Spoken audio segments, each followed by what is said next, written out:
Esse assunto, por exemplo, do Covid, né, dessas inoculações todas, não se trata só da dominação, se trata também da modificação. Vocês vão entender agora.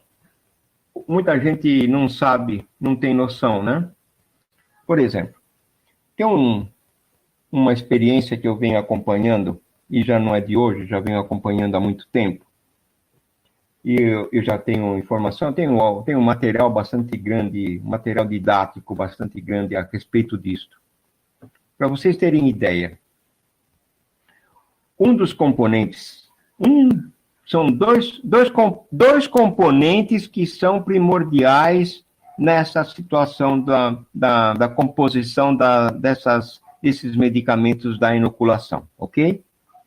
O principal dessa história aí, são todos muito importantes, mas os dois, basicamente, que eu para mim, acho que é muito importante e que a população não tem a mínima noção, porque não viu isso ainda, é o seguinte: é a reação da união, da aproximação de um corpo, de uma pequena plaqueta, um espaço pequeno, de alumínio e mercúrio. Vocês não podem imaginar a reação química que existe. Vocês não podem imaginar o que o mercúrio faz no alumínio. Para o mercúrio não faz nada. O mercúrio fica intacto, mas o alumínio cria volume, cria figuras que vocês não podem imaginar. Ninguém pode imaginar, a menos que veja isso no microscópio e mostre, não precisa ser nem microscópio, a olho nu, uma gota de mercúrio em cima de uma plaquinha pequena de alumínio, ele começa a ter uma reação, começa a crescer uma estrutura de 700 vezes maior, para vocês terem ideia, 700 vezes maior. Fica enorme. A olho nu você vai ver, pode pegar com a pinça, inclusive, pegar a pinça e pegar o que foi gerado, a estrutura que foi gerada lá, você pega com a pinça e você vai ver o tamanho que fica. Ok? Agora vocês imaginem assim. A composição dessa medicação, ela está composta de, basicamente, alumínio, grafeno, chumbo e outras substâncias. O mercúrio, ele está no corpo humano através de outros sistemas. O corpo humano recebeu essas informações, esse pacote de mercúrio através de outros sistemas, na água, no alimento, tudo. O nosso alimento é bombardeado de mercúrio. A nossa água é bombardeada de mercúrio e de alumínio. Veja, a água é tratada aqui no Brasil basicamente com sulfato de alumínio. O sulfato de alumínio é utilizado na decantação de partículas. Ou, de certa forma, a nossa água tem uma quantidade enorme de alumínio, só por conta do tratamento, que não deveria ser tratada com sulfato de alumínio para haver decantação. Mas eles usam todo o sistema de água no país, essas empresas que fazem, essas concessionárias que fazem o tratamento da água, se utilizam de sulfato de alumínio. Sulfato de cobre, que também tem barila, para poder, tudo isso fazendo parte, tem cloro, tem um monte de substâncias para poder garantir entre aspas, a qualidade da água, que a água aparentemente é bonita, mas ela é de péssima qualidade. Sem contar flúor, sem contar outros itens que detonam a saúde da população. Então, o tempo todo nós somos bombardeados com partículas de alumínio, através da chemtrail, que também tem uma quantidade enorme de componentes metálicos. Enorme. Eu tenho a lista, vocês devem ter aí, quem não tem, é fácil localizar. A composição das chemtrails que levantaram tem uma quantidade enorme de substâncias. A própria inoculação, a própria medicação tem uma quantidade enorme dessas substâncias também, sem considerar a tecnologia, a nanotecnologia, nos nanobots, nas nanopartículas, nas nanocápsulas.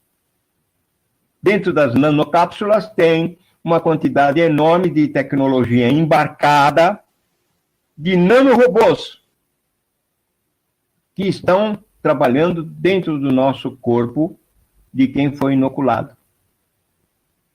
Estão cada qual fazendo parte de um projeto, fazendo parte de um plano, cada robô vai ter a sua atividade dentro do ser humano. Agora, o que acontece quando o alumínio se junta, se cola com o mercúrio? Ele cria buracos, cavidades, porque o sangue carrega a partícula de alumínio e a partícula de mercúrio. Ele carrega na corrente sanguínea. E isto são vários milhares de partículas, de moléculas e tudo mais.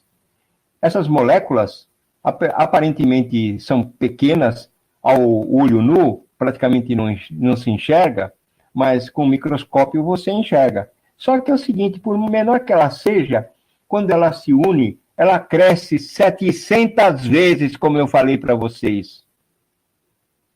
E aí ela deixa de ser invisível, ela passa a ter corpo, ela passa a ter tamanho.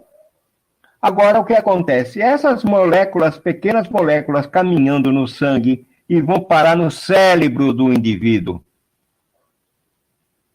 O cérebro do indivíduo fica repleto de cavidades, dando início, o que todo mundo sabe, o mal de Alzheimer.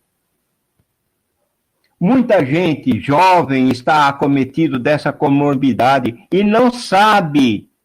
Muita gente está sucumbindo por conta das inoculações que foram ministradas recentemente, no último ano, estão sendo acometidos de males que não sabem por que está acontecendo.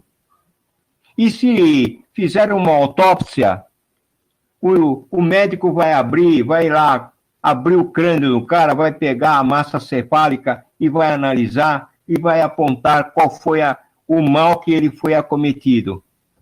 E não vai achar essas substâncias todas que nós estamos falando. Vocês percebem a magnitude, o sistema maléfico e maquiavélico que existe por trás disso tudo? Por conta das inoculações todas, nós temos uma quantidade enorme de substâncias que estão embarcadas, fazendo com que várias coisas acontecem dentro do próprio indivíduo. Eles estão voltados justamente para garantir uma conexão neural através de ondas cerebrais. A partir desse momento, o cérebro, as pessoas poderão ser escaneadas. O que acontece hoje com quem foi inoculado? O sistema, o celular, consegue escanear quem foi inoculado e quem não foi. Por quê? Aquele que foi inoculado, ele tem um número baseado justamente nas inoculações que recebeu. O número que aparece no relatório são frequências. As frequências de cada um tem um número. Já está pré-determinado. A maioria das pessoas não sequer tem noção disto que eu estou falando. O pessoal fica preocupado querendo burlar o sistema. O sistema é impossível de você enganar. Qualquer um que tem um celular é capaz de hackear, de escanear a pessoa que está inoculada. E não tem como se esconder. Vocês entenderam agora o tamanho dessa encrenca? Só nesse pequeno pacotinho de informação baseada nas frequências, na possibilidade de intervenção, de atuação desse sistema no controle populacional, no controle de cada pessoa, no controle de massas, inclusive. Imagina um estádio de futebol ouvir uma composição de qualquer música que a gente possa introduzir no sistema de microfone, de alto-falante, e entorpecer a população inteira e mandar informação subliminar para cada cérebro desses torcedores no estádio de futebol, baseado no projeto MK Ultra. Fazem ideia do que é possível se fazer com esta engenharia? Vocês entenderam agora o que eles têm na mão? Muita gente sequer pensou nisso ainda, eu tenho certeza, e fica chocado com as possibilidades que eu venho falando para vocês.